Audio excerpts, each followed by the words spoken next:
فهذه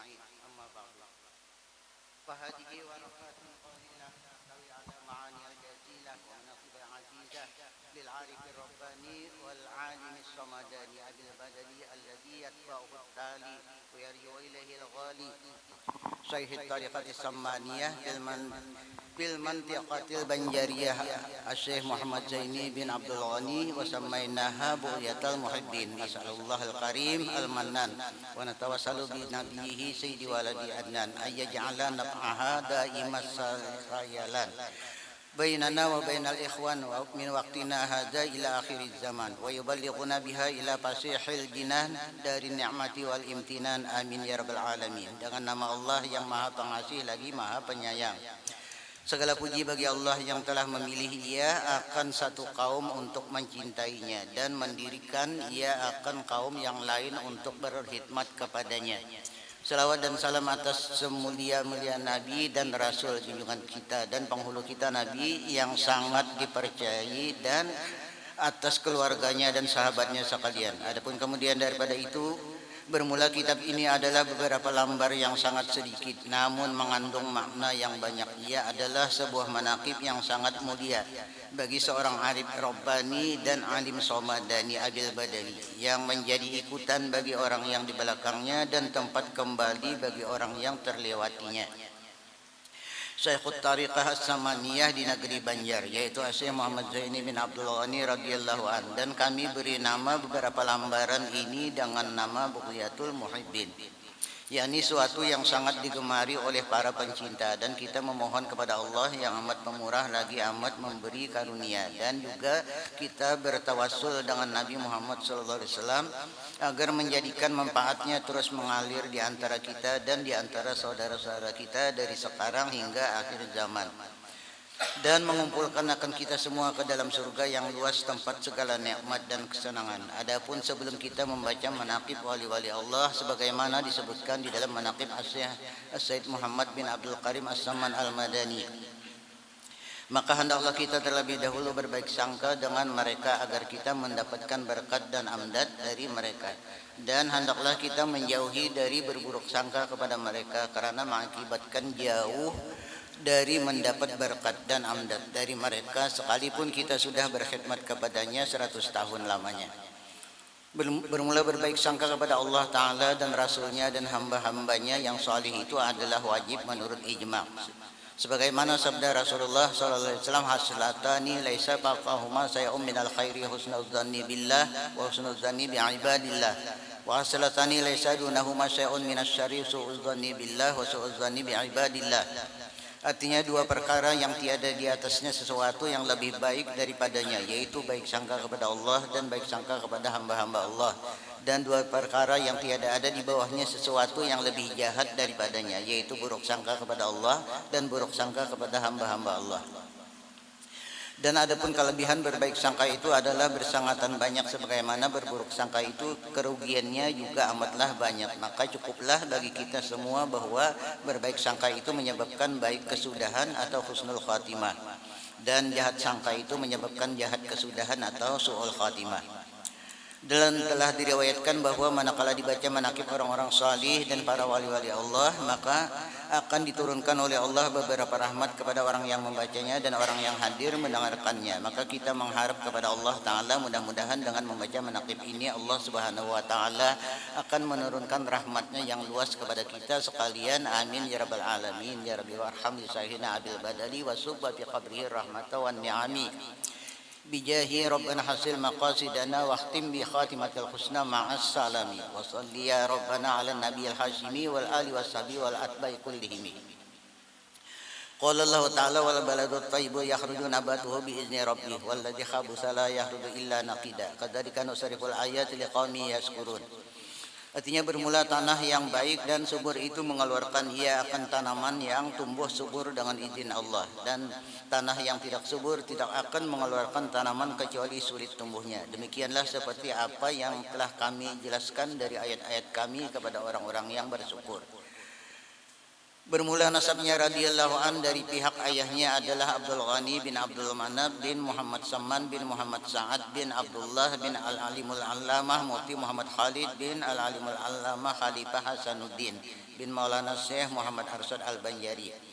Dan bermula nasabnya radhiyallahu an dari pihak ibunya adalah Masliyah binti Sofiyah binti Muhammad binti Iyang binti Muhammad Yusuf bin Al-Alimul Allamah Mufti Muhammad Khalid bin Al-Alimul Allamah Khalifah Hasanuddin bin Maulana Syekh Muhammad Arsyad Al-Banjari. Maka berkumpullah nasab orang tuanya radhiyallahu an pada datunya yang kelima, yaitu Al-Alimul Allamah Mufti Muhammad Khalid. Dan adalah radhiyallahu an ketika di dalam kandungan ibunya, maka ibunya radhiyallahu an diberi oleh Allah Ta'ala akan anugerah, yakni melihat akan cahaya laksana bulan purnama menuju ke dalam pangkuannya. Dan juga ketika ibunya radhiyallahu an sedang mengidam ingin memakan akan sesuatu makanan atau buah-buahan, maka dikabulkan oleh Allah akan keinginannya itu di dalam mimpinya, sehingga keinginannya sudah tiada lagi manakala ia bangun dari tidurnya. Dan ketika mendekati masa kelahirannya radhiyallahu an, pada waktu itu negeri dalam keadaan kacau balau, yaitu waktu tentara penjajah Jepang yang sudah memasuki negeri Banjar. Dan untuk mendapatkan keamanan, maka kedua orang tuanya radhiyallahu an keluar dari kampung Karatun ke kampung Tunggul Irang seberang menuju ke rumah Abdullah, yakni sepupu dari nenek radhiyallahu an yang bernama Sofiyah. Dan di sanalah mereka tinggal untuk sementara waktu. Dipilihnya kampung Tunggul Irang seberang itu karena di kampung tersebut tidak pernah dimasuki oleh penjajah sebelumnya. Hal itu terjadi karena ada seorang ulama yang bernama Tuan Guru Haji Abdurrahman atau Tuan Guru Haji Adu, dan ketika radhiyallahu an dilahirkan ke dunia dari perut ibunya, yaitu pada sekitar jam 2 malam Arba 27 Muharram tahun 1361 Hijriah, atau bertepatan dengan 11 Februari 1942 Miladiah. Ketika itu matanya radhiyallahu an hanya terpajam dan tiada ia menangis seperti bayi pada lazimnya, serta tubuhnya pun membiru hingga neneknya radhiyallahu an yang bernama Salbiah mengira kalau cucunya itu akan meninggal dunia. Dan dengan berkat doa dari Tuan Guru Haji Abdurrahman, maka tubuhnya radhiyallahu an beransur-ansur merah seperti warna bayi kebiasaan, dan tangisnya pun mulai terdengar. Akan tetapi tidaklah radhiyallahu an itu mau menyusu kepada ibunya, namun hanya mau ia menghisap lidah Tuan Guru Haji Abdurrahman. Dan setelah beberapa lama diketahuilah bahwa radhiyallahu an mau ia menyusu kepada ibunya manakala tiada ada orang lain di sisi ibunya, yakni yang bukan mahram. Dan adalah namanya radhiyallahu an ketika masa kecilnya, yaitu Kusairi. Kemudian diganti oleh orang tuanya radhiyallahu an dengan Muhammad Zaini atas permintaannya sendiri radhiyallahu an, karena mengikuti nama seorang ulama besar, yaitu Tuan Guru Haji Ahmad Zaini bin Tuan Guru Haji Abdurrahman Tunggul Irang. Ya Rabbi irham li Syekhina Abil Badali wa subba fi qabrihi rahmata wa ni'ami bi jahi rabbana hasil maqasidana wa khtim bi khatimatil husna ma'as salami wa salli ya rabbana ala nabiyil hasimi wal ali wa sahbi wal atba'i kullihim. Wallahu ta'ala alla inna awliya Allahi la khawfun alaihim wa lahum yahzanun alladzina amanu wa kanu yattaqun lahumul busyra fil hayati dunya wa fil akhirah la tabdila di kalimatillah dzalika huwal fawzul azim. Artinya ketahuilah bahwa sesungguhnya wali-wali Allah itu tiada ada ketakutan atas mereka terhadap sesuatu di masa akan datang, dan tiada pula mereka dari saat ke saat bersedih hati terhadap sesuatu yang telah terjadi pada masa yang lampau. Mereka adalah orang-orang yang beriman dan bertakwa. Bagi mereka al-busra, yakni kabar gembira di kehidupan dunia dan di kehidupan akhirat. Tidak ada perubahan bagi janji Allah, itulah keberuntungan yang besar. Dan adalah halnya radhiyallahu itu sewaktu masa kecilnya termasuk hamba Allah yang mahfuz, yakni yang dipelihara oleh Allah Ta'ala dari hal yang tiada terpuji. Sebagaimana diriwayatkan bahwa neneknya radhiyallahu an yang bernama Salbiah pernah dipesannya oleh Tuan Guru Zainal Ilmi bahwa di rumahnya ada seorang yang dipilih oleh Allah agar ia memelihara akan dia, yang tidak lain adalah cucunya sendiri, yaitu Muhammad Zaini radhiyallahu an, dan juga adalah halnya radhiyallahu an tidak pernah ia ihtilam seumur hidupnya, hingga baliknya radhiyallahu an hanya disebutkan umur, yaitu tatkala umurnya radhiyallahu an telah mencapai 15 tahun. Dan demikian pula ketika radhiyallahu an dibawa oleh salah seorang keluarganya untuk menonton film di bioskop, akan tetapi ternyata listriknya padam hingga radhiyallahu an tidak jadi melihatnya, dan kemudian daripada itu bioskop itu pun roboh. Dan adalah halnya radhiyallahu an di masa itu sudah menampakkan hawariqul adat, yakni beberapa perkara yang menyalahi kebiasaan. Setengah daripadanya yaitu telah datang kepadanya radhiyallahu an seorang kepala gerombolan perampok penganut ilmu yang sesat, dan adalah ia seorang yang sangat ditakuti oleh masyarakat akan kejahatan dan kekejamannya, hingga ketika perampok itu bertemu dengannya radhiyallahu an, maka ia meminta kepadanya radhiyallahu an akan diluruskan akan itikadnya yang sesat, serta dibimbing oleh radhiyallahu an untuk bertobat kepada Allah Ta'ala.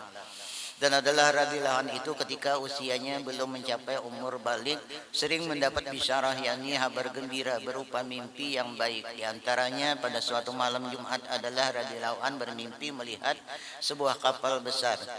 Pada dinding kapal itu bertulisan Safinatul Aulia, dan di depan pintu kapal itu telah berdiri seorang penjaga yang berpakaian baju jubah putih. Dan ketika radhiyallahu an ingin masuk ke dalam kapal itu, maka ia ditegah oleh penjaga kapal tersebut. Dan adalah mimpinya radhiyallahu an itu berulang-ulang setiap malam Jumat hingga 3 kali berturut-turut. Dan pada mimpinya yang ketiga itulah ia radhiyallahu an dipersilahkan untuk memasuki kapal tersebut hingga bertemu dengan beberapa orang waliullah. Di antaranya adalah seorang habib yang bernama Habib Abdullah Barakbah. Dan adalah radhiyallahu an pernah pula bermimpi bertemu dengan dua cucu Rasulullah sallallahu alaihi wasallam, yaitu Sayyidina Hasan dan Sayyidina Husain radhiyallahu anhuma, yang membawakan baju jubah putih lengkap dengan surbannya, hingga memakaikan oleh keduanya akan pakaian itu kepadanya radhiyallahu an, serta memberi nama oleh keduanya akan dia radhiyallahu an dengan nama Zainal Abidin, atau perhiasan cantik bagi ahli ibadat. Dan adalah radhiyallahu an itu seorang yang sering bermimpi bertemu dengan Rasulullah SAW. Di antaranya pernah bermimpi seakan-akan dirinya radhiyallahu an itu seorang bayi yang berada di dalam pangkuan Rasulullah SAW. Dan adalah radhiyallahu an sering pula liqa dengan Rasulullah SAW secara yaqazatan atau di waktu bangunnya. Dan adalah radhiyallahu an itu di masa mudanya sudah mendapat anugerah dari Allah berupa kasab hisi, yang melihat yang tidak dapat dilihat mata, seperti melihat sesuatu yang jauh atau yang tersembunyi di dalam hati, bahkan kepada sesuatu hal yang belum terjadi sekalipun. Dan adalah radhiyallahu anhu itu senang beruzlah, yakni menjauhi dari banyak bergaul dengan manusia. Hal ini dilakukan oleh radhiyallahu anhu dengan berbagai cara, di antaranya dengan siyahah, yakni pergi ke hutan-hutan, dan ketika siyahah itulah batu-batuan dan tumbuh-tumbuhan memberi salam dengan menyatakan bahwasanya radhiyallahu an adalah seorang waliullah, serta menyatakan nama dan khasiat dari tumbuh-tumbuhan itu. Akan tetapi ia radhiyallahu an tidak memperdulikan akan itu semua karena tidak mau ia terhijab dari Allah Ta'ala. Dan sebagaimana yang dihabarkan oleh Tuan Guru Haji Abdul Mu'in dari kampung dalam pagar, bahwa ketika seorang waliullah yang bernama Al-Habib Ahmad bin Muhammad As-Saqaf Semarang yang datang berkunjung ke rumah Tuan Guru Haji Badruddin, maka banyaklah orang yang datang menemui Al-Habib tersebut. Dan ketika radhiyallahu an sedang bersama dengan Habib, datanglah seorang ulama yang ingin bersalaman dengan Habib tersebut. Maka Habib menyuruhnya untuk terlebih dahulu bersalaman kepadanya radhiyallahu an seraya berucap, cium tangan Zaini, cium tangan Zaini. Ini kutub cilik kecil. Ini kutub cilik. Maka menciumlah ulama tersebut akan tangannya radhiyallahu an. Padahal di masa itu adalah radhiyallahu an masih menuntut ilmu di pondok pesantren Darussalam. Ya Rabbi wahtim li Sayyidina Abil Badali wa subba bi qablihi rahmatan wa ni'ami. Bijahi Rabbana hasil maqasidana wahtim bi khatimatul husna ma'as salami. وصلي يا ربنا على النبي الحاشمي والآل والصحب والأتباع كلهم قال الله تعالى يرفع الله الذين آمنوا منكم والذين أوتوا العلم درجات والله بما تعملون خبير. Artinya selagi meninggikan oleh Allah akan orang-orang yang beriman di antara kamu dan orang-orang yang diberi ilmu pengetahuan beberapa derajat kemuliaan di dunia dan di akhirat, dan bermula Allah Ta'ala adalah yang amat mengetahui barang yang kamu perbuat. Dan bermula orang yang pertama mengajari serta membimbingnya radhiyallahu an adalah orang tuanya dan neneknya sendiri yang mengajari akan radhiyallahu an ilmu tauhid dan ibadat dan akhlakul karimah serta membaca Al-Quran, dan kemudian dilanjutkan belajar membaca Al-Quran kepada guru Hasan Pesayangan, dan ketika usianya radhiyallahu an 7 tahun sudah memulai ia belajar di Madrasah Islamiyah Kampung Karatun Martapura, dan adalah guru-gurunya radhiyallahu an ketika itu yaitu guru Abdul Muiz dan guru Ahmad Zaini Umar, dan adalah radhiyallahu an ketika berumur 9 tahun mulailah ia belajar di Madrasah Darussalam Martapura, sedangkan guru-gurunya radhiyallahu an di masa itu adalah Al-Alimul Fadil Guru Sulaiman, Al-Alimul Fadil Al-Haji Abdul Hamid Husin, Al-Alimul Fadil Al-Haji Mahalli Abdul Qadir, Al-Alimul Fadil Muhammad Zain, Al-Alimul Fadil Al-Haji Rafi'i, Al-Alimul Fadil Al-Haji Husin Dahlan, Al-Alimul Fadil Guru Syahran, Al-Alimul Fadil Al-Haji Salman Yusuf, Al-Alimul Fadil Al-Haji Salman Jalil, Al-Alimul Fadil Al-Haji Muhammad Seman Haji Muhammad Seman Mulia, Al-Alimul Fadil Haji Salim Ma'ruf, Al-Alimul Fadil Haji Husin Qadri, Al-Alimul Fadil Haji Muhammad Syarani Arif radhiyallahu anhum. Dan bermula guru-guru pembimbingnya radhiyallahu an yang pertama secara rohani adalah Al-Alimul Alamah Ali Junaid Barau bin Al-Alimul Fadil Qadi Muhammad Amin bin Al-Alimul Alamah Mufti Haji Jamaluddin bin Maulana Syekh Muhammad Arsyad Al-Banjari yang membimbingnya radhiyallahu an untuk berguru kepada Al-Alimul Fadil Al-Haji Muhammad Gadung bin Al-Alimul Fadil Haji Salman Parisi bin Al-Alimul Fadil Haji Salman Parisi bin Al-Alimul Alamah Qadi Haji Mahmud bin Asiyah binti Maulana Syekh Muhammad Arsyad Al-Banjari untuk mempelajari hal ihwal tentang Nur Muhammad, dan adalah Syekh Al-Murabbi Al-Mursid atau yang membimbingnya radhiyallahu an secara khusus dalam menjalani terbiyatus sufiyah, yakni Al-Alimul Alamah Syekh Muhammad Sarwani Abdan Bangil dan Kiai Tubagus Muhammad Palak Bogor, dan Alimul Alamah Syekh Said Muhammad Amin Al-Qutbi Al-Makki, hingga kemudian Al-Alimul Allamah Syekh Muhammad Amin Al-Qutbi Al-Makki menyerahkannya radhiyallahu an kepada Maulana Syekh Muhammad Arsyad Al-Banjari radhiyallahu an secara rohani, hingga Maulana Syekh Muhammad Arsyad Al-Banjari menyerahkannya radhiyallahu an ke bawah bimbingan Sayyidil Wujud Rasulullah sallallahu alaihi wasallam. Dan adalah radhiyallahu an itu seorang yang cerdas semua pan ilmu, ia kuasai ilmu zahir ataupun ilmu batin, tidak terkecuali ilmu alat seperti ilmu nahu dan tasrif dan mantik dan balagah dan tajwid maupun ilmu arut, dan kecerdasannya radhiyallahu an di dalam memahami ilmu sangatlah tinggi. Ilmu zahir dapat dihubungkan kepada ilmu batin, bahkan ilmu alat sekalipun dapat dipahamnya menjadi ilmu sufi. Semua itu menunjukkan bahwa radhiyallahu an itu adalah seorang at-tabakhur fil ulumi, yakni ilmunya seperti lautan, dan adalah radhiyallahu an seorang yang hafiz Al-Qur'an, juga hafiz beberapa matan ilmu dan kitab-kitab agama, di antaranya matan Alfiyah Ibnu Malik dan tafsir Al-Qur'an Al-Azim lil Imamil Jalilain, yakni tafsir Jalalain, dan kitab Bajuri Hasyiah Fathul Qarib. Sedangkan guru-guru taklim dan guru-guru tabarruknya radhiyallahu an itu amatlah banyak jumlahnya, yang menurut radhiyallahu an hampir mencapai 200 orang guru. Di antaranya adalah Alimul Alamah Al-Qutbu As-Said Abdul Qadir Al-Bar dan Al-Alimul Allamah As-Said Hasan bin Muhammad Al-Masyad dan Al-Alimul Allamah As-Said Hasan bin Muhammad Pad'a.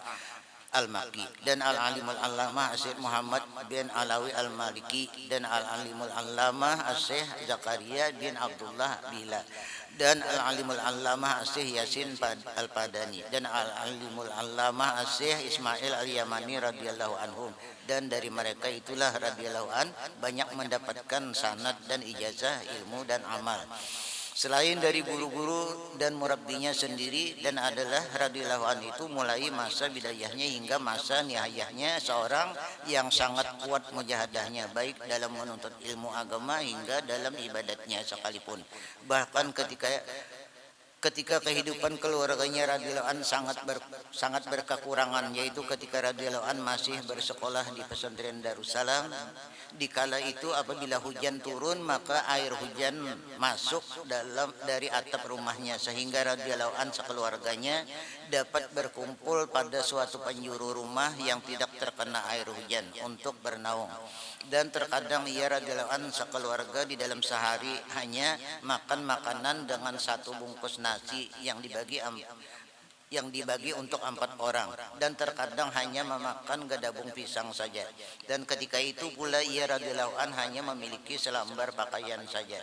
Dan adalah radhiyallahu an di masa itu pun pernah ditawari oleh neneknya 2 pilihan, antara menuntut ilmu agama atau bekerja. Akan tetapi ia radhiyallahu an terlebih memilih menghususkan dirinya untuk menuntut ilmu agama dari bekerja.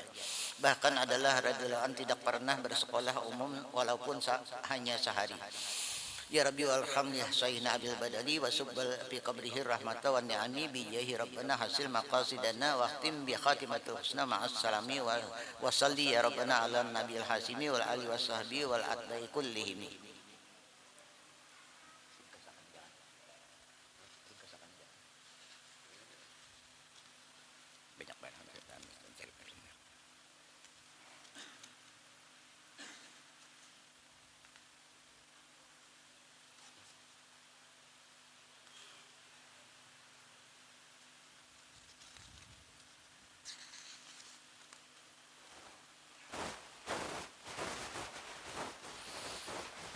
Qala Allah Ta'ala inna akramakum indallahi atqakum, artinya sesungguhnya orang yang paling mulia di sisi Allah adalah orang yang paling takwa di antara kamu. Dan adalah radhiyallahu itu termasuk seorang hamba Allah yang dikenal banyak memiliki karamat. Di antaranya telah dijadikan oleh Allah Ta'ala akan hati orang yang beriman cinta kepadanya, terbukti dengan banyaknya orang yang berhadir di setiap majelis pengajiannya, sehingga majelisnya radhiyallahu anhu itu merupakan majelis terbesar di Kalimantan yang dihadiri oleh puluhan bahkan ratusan ribu kaum muslimin, baik dari kalangan ulama dan para pegawai serta pejabat pemerintah maupun masyarakat umum yang datang dari berbagai penjuru daerah, bahkan ada yang dari luar negeri.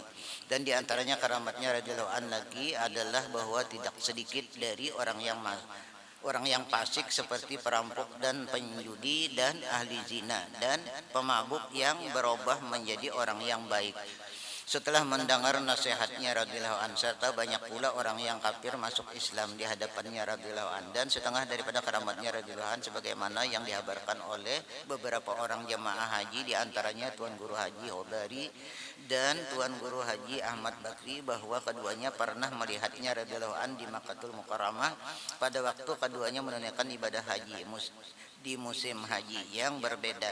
Padahal ketika itu radhiyallahu an sedang berada di rumahnya di Martapura. Dan lagi setengah daripada karamatnya radhiyallahu an sebagaimana yang dihabarkan oleh Tuan Guru Haji Muhammad bin Wang, bahwa salah seorang cucunya telah tertelan jarum pintul dan sudah dinyatakan bahwa untuk mengeluarkan harus dengan jalan bedah. Akan tetapi berkat keramat dan doa yang dipanjatkan oleh Tuan Guru Syekh Muhammad Zaini radhiyallahu an, jarum itu pun dapat dikeluarkan dan cucu Tuan Guru Haji Muhammad pun selamat. Dan lagi setengah daripada keramatnya radhiyallahu an nampak pada saat kemarau panjang di kota Martapura. banyak masyarakat yang datang kepadanya radhiyallahu an untuk meminta didoakan agar turun hujan. Kemudian adalah radhiyallahu an keluar dari rumahnya lalu menggoyang-goyangkan ia akan pohon pisang di samping rumahnya, dan tidak lama kemudian hujan pun turun dengan lebatnya. Dan adalah karamatnya radhiyallahu an yang paling besar, yaitu istiqomah terutama di dalam berbakti kepada kedua orang tuanya dan guru-gurunya, dan juga istiqomah dalam menuntut ilmu dan mengamalkannya serta mengajarkannya. Bahkan radhiyallahu an tetap menyampatkan diri untuk mengajar sekalipun di dalam keadaan berbaring yang disebabkan oleh sakitnya, dan itu pula merupakan salah satu bukti kasih sayangnya radhiyallahu an kepada umat Rasulullah sallallahu alaihi wasallam agar mereka menjadi orang yang berpengetahuan agama serta mendapatkan keberuntungan di dunia dan di akhirat, sehingga banyaklah murid-muridnya radhiyallahu an yang menjadi ulama al-amilin serta mendapatkan maqam wasil ilallah. Ya Rabbi warhamni syahina bil badali wa subba bi qablihi rahmata wa ni'ami bi jahi rabbana wa hasil maqasidana wa khtim bi khatimatul husna ma'as salami wa salli ya rabbana ala nabil hasimi wal ali wa sahbi wal atbi kullihimi. Qala Allah ta'ala wa ma yantiqu anil hawa in huwa illa wahyu yuha. Artinya, dan tidaklah yang diucapkan oleh Rasulullah itu menurut kemauan hawa nafsunya. Ucapannya itu tiada lain hanyalah wahyu yang diwahyukan kepadanya, dan adalah setengah daripada wasiatnya radhiyallahu an, yaitu sebagaimana wasiatnya guru-guru tariqat as-samaniyah dan ulama kepada murid-muridnya. Wa usika bi tawqiril fuqara wal fuqahi wa hamalatil Qur'an bi salamatis sadri wa samahatin nafsi wa saqawatil yadi wa bashasatil wajhi wa bajlin nada wa qatil ada wa sahhi wa tarkil khusumat wa taqit tam'i wa bil i'timadi fi qada'il hawaiji 'ala Allah ta'ala fa innahu la yudhi'u man awwala alaihi wa alla tarjuan najata illa bisidqi wa la tarjual wusula ila Allah ta'ala illa bi itba'i sunnati rasulih sallallahu alaihi wasallam wa la tajunna annaka afdalu min ahadin bal la tara li nafsika wujudan wa kullu man yatatawalu alaika bin namimati wal hasadi tufawwid amrahu ila Allah wa la tataqallab fi dab'i shiddatin bimihimmatika fa inna min masyayikh hadhihi tariqatil aliyati rijalan tatadaqqaqu ay tataharraku bihimamihimul jibalu fa insya'u aqla'u maddatal fasadi bi qudratillahi ta'ala bi asra'i ma yakunu wallahu a'lam.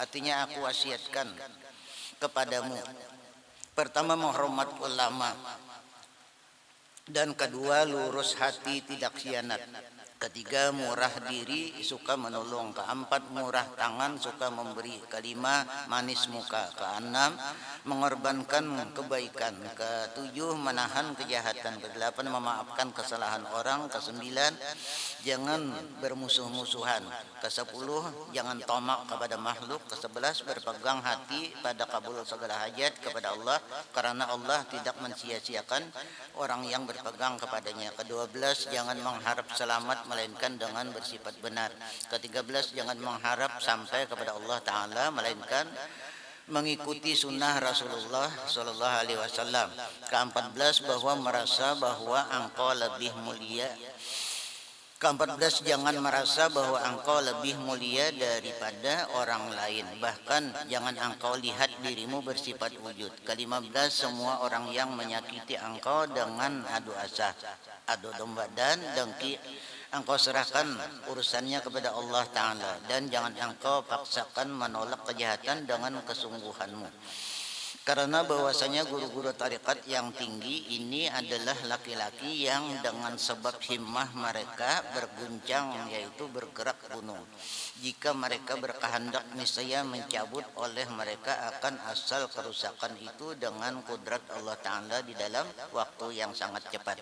Dan setengah dari perkataannya radhiyallahu an, yaitu wahai sekalian muridku, hendaklah kamu selalu memandang nikmat Allah agar hati kamu selalu gembira dan bersyukur, dan janganlah kamu suka memandang bala karena berakibat kepada kesedihan dan kufur. Dan setengah dari perkataannya radhiyallahu an, yaitu hendaklah kamu mencari ilmu agama dengan syarat ilmunya dan gurunya dan amalnya harus benar, yakni ahlus sunnah wal jamaah, sebab akan membawa ke surga. Sedangkan apabila ilmunya dan amalnya dan gurunya tidak benar, yakni bid'ah dalalah, akan membawa ke dalam neraka. Dan setengah dari perkataannya radhiyallahu an, yaitu perumpamaan murid itu seperti gelas yang minta diisi dan guru itu seperti tiku yang siap mengisi. Dan untuk terisinya gelas tersebut maka haruslah ia kosong dan lebih rendah daripada tikunya itu. Ya Rabbi warham Isaihina Abil Badali wa subba bi qabrihi rahmatan wa ni'ami bi jaihi rabbana hasil maqasidana wahtim bi khatimatil husna ma'as salami wa salli ya rabbana ala nabil hasimi wal ali washabi wal atbi kullihim.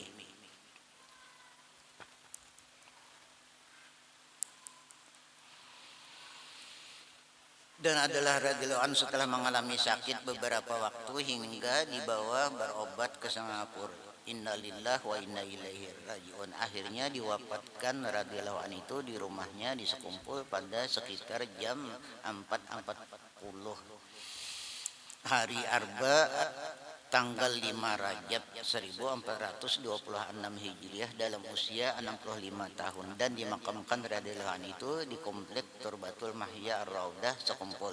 Dan adalah radhiyallahu anhu itu meninggalkan ia akan dua orang anak laki-laki yang bernama Muhammad Amin Badali dan Ahmad Hafi Badali serta tiga orang istri.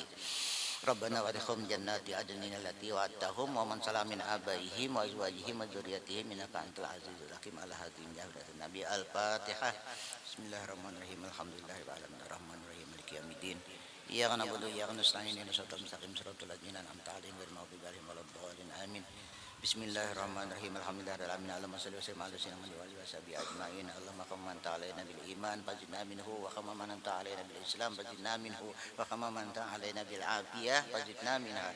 Ilahana tub alaina taubatan nasuha wa hawil ahwalana wal muslimin ila asani hal. Allahumma inna nas'aluka hubbaka wa ma yuhibbu hubba kulli amalin yuqarribuna ila hubbika wa sallallahu alaihi wa sallam. Alhamdulillahirabbil alamin.